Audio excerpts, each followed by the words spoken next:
सचिन पायलट ने देश की अर्थव्यवस्था पर उठाए सवाल।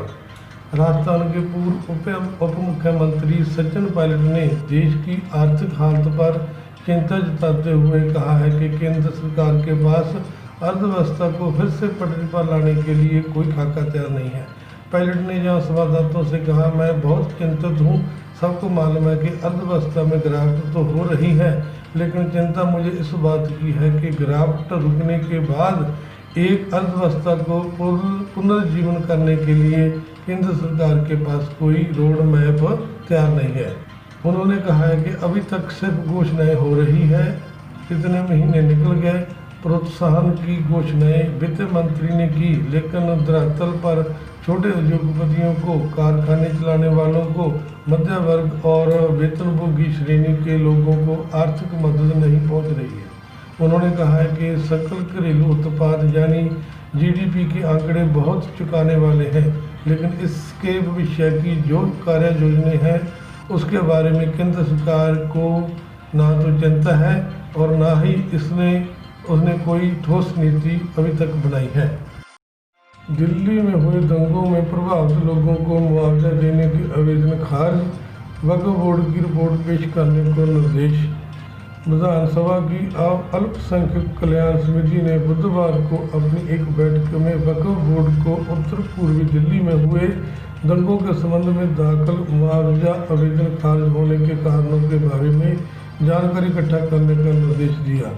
इसमें कहा गया है कि समिति के अध्यक्ष अमानतुल्लाह खान ने प्रधान सचिव को इस साल की फरवरी में हुए दंगों के संबंध में दर्ज FIR की प्रतिक्रिया उपलब्ध कराने का भी निर्देश दिया।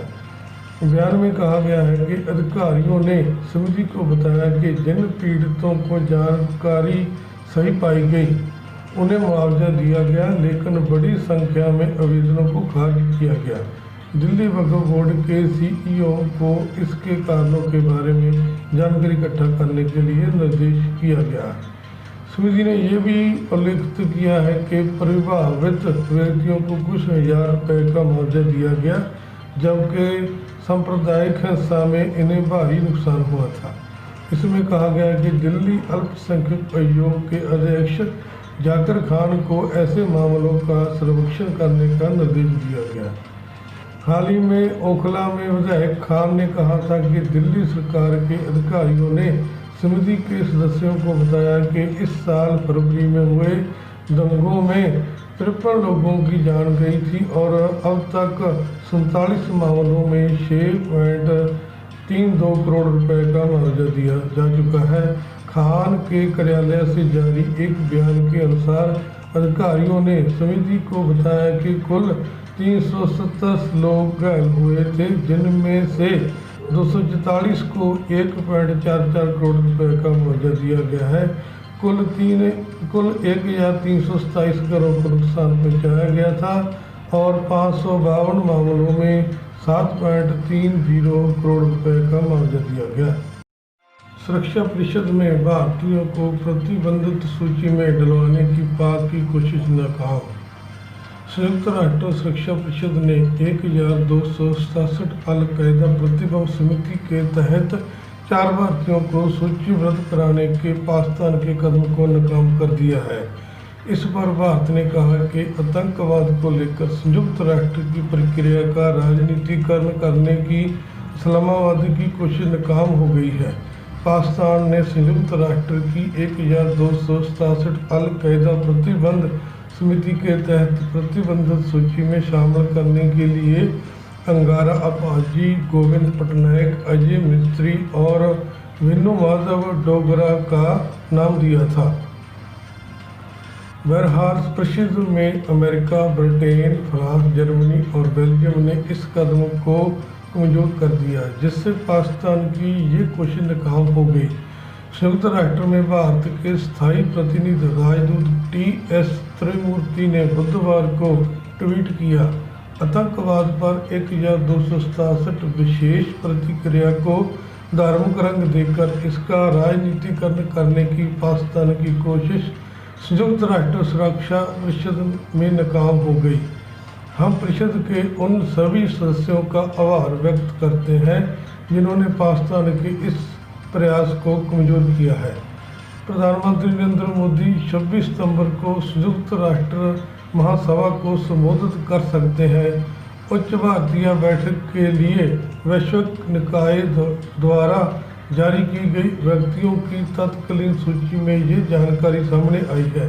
संयुक्त राष्ट्र के 75 साल के इतिहास में पहली बार हो रहा है कि इस साल वार्षिक महासभा का सत्र ऑनलाइन माध्यम से आयोजन हो रहा है। वैश्विक नेता सत्र के लिए पहले से रिकॉर्ड किए गए वीडियो व्यक्तियों को सौंपेंगे। सुरक्षा परिषद में भारतीयों को प्रतिबंधित सूची में डलवाने की पाक की कोशिश नाकाम। संयुक्त राष्ट्र सुरक्षा परिषद ने 1267 अल-कायदा प्रतिबंध समिति के तहत 4 भारतीयों को सूचीबद्ध कराने के पाकिस्तान के कदम को नाकाम कर दिया है। इस पर भारत ने कहा कि आतंकवाद को लेकर संयुक्त राष्ट्र की प्रक्रिया का राजनीतिकरण करने की इस्लामाबाद की कोशिश नाकाम हो गई है। पाकिस्तान ने संयुक्त राष्ट्र की 1267 अल-कायदा प्रतिबंध समिति के तहत प्रतिबंधित सूची में शामिल करने के लिए अंगारा अपाजी, गोविंद पटनायक, अजय मिस्त्री और विनु माधव डोगरा का नाम दिया था। बहरहाल परिषद में अमेरिका, ब्रिटेन, फ्रांस, जर्मनी और बेल्जियम ने इस कदम को कमजोर कर दिया, जिससे पाकिस्तान की ये कोशिश नाकाम हो गई। संयुक्त राष्ट्र में भारत के स्थायी प्रतिनिधि राजदूत टी.एस. त्रिमूर्ति ने बुधवार को ट्वीट किया, आतंकवाद पर 1267 विशेष प्रतिक्रिया को धार्मिक रंग देकर इसका राजनीतिकरण करने की पाकिस्तान की कोशिश संयुक्त राष्ट्र सुरक्षा परिषद में नाकाम हो गई।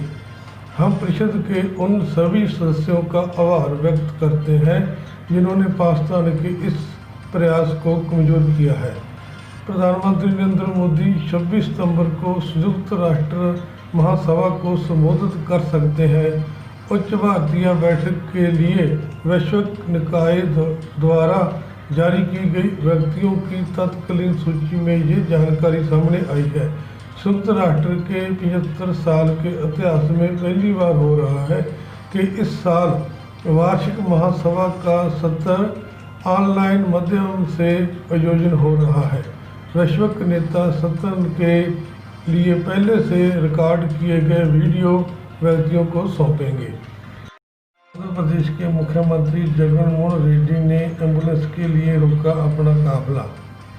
भारत में साधारण नेताओं के काफिले के कारण आम लोगों को परेशानी का सामना करना पड़ता है, लेकिन आंध्र प्रदेश के मुख्यमंत्री वाई.एस. जगन मोहन रेड्डी ने इस मामले में एक नया उदाहरण पेश किया है। जगन मोहन रेड्डी ने विजयवाड़ा हवाई अड्डे से लौटते समय अपने काफिले को सड़क के किनारे रुकने का आदेश दिया। कारण ये था कि मुख्यमंत्री को पता चला कि उनके लंबे काफिले के कारण एम्बुलेंस को निकलने की जगह नहीं मिल रही है। इस एम्बुलेंस में एक सड़क दुर्घटनाग्रस्त पेशेंट को ले जाया जा रहा था। आपको ये भी बता दें कि जगन मोहन रेड्डी के पिता वाई.एस. राजेश्वर रेड्डी ने जब मुख्यमंत्री थे तब ही उन्होंने 108 एम्बुलेंस सेवा की शुरुआत की थी।